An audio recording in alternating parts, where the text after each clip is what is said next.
Let's start this week with Graham. Ako nga pala si Renz, isang software engineer na work from home. Samahan niyo kami sa araw na to. Let's go! 4:19 AM, nagising na si Baby Elon. Tapos tayo, sarap ng tulog natin. Tinabi niya pa yung phone. Dito, umiiyak pa rin siya.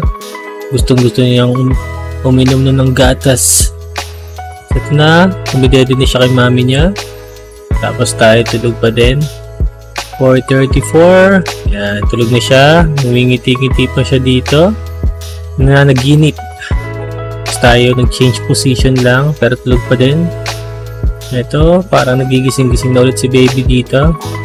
Pero, ano pala siya, naginip lang. Tumatawa siya eh. Hindi ko alam kung ano yung panaginip na ito. 5:04.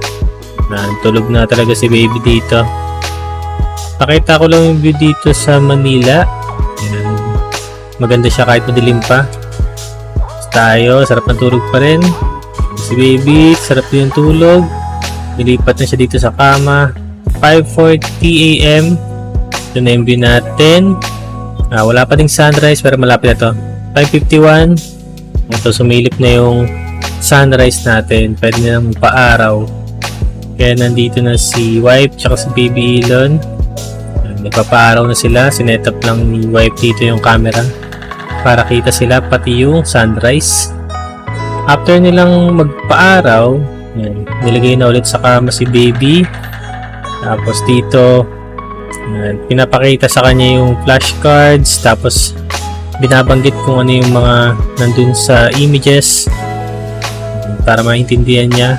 Ngingiti siya dito. Kinakausap kasi siya ni mami niya. Tumatawa-tawa talaga siya. Ngingiti. Kinakantahan kasi siya dito. Tapos kinakausap talaga. Dapat kasi ganun yung gagawin. And 7:15 AM. Gising na tayo dito. Pilitan muna natin dito ng diaper. And bibihisan natin si baby kasi kakatapos lang niyang paliguan. Gagawa na si wife ng Graham dito. First layer, nilagyan na ng Graham sa itong all-purpose cream, mangga. Ito second layer na to. Graham biscuit ulit, tapos lalagyan ng all-purpose tsaka itong condense. Dapat puno, parang ganyan. Tapos syempre, mangga din. Kung ano yung ginawa sa first layer, ganun lang din dito sa second. Ready na, pwede nang ilagay sa rep.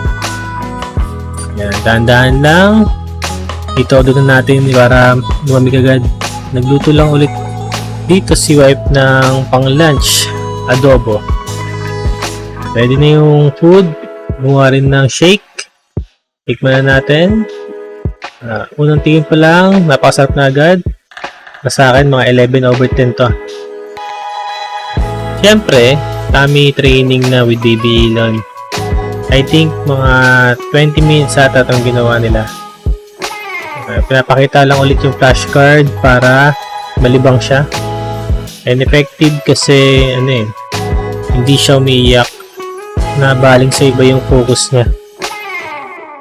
Ito na, matigas na yung Graham. Siyempre kakainin na natin yan. Kuha na tayo dito. Kailangan natin to para lumaki ulit yung tiyan natin. Natin. Sobrang perfect talaga. Sa akin, paano to? Mga 12/10. Yun lang. Thank you for watching.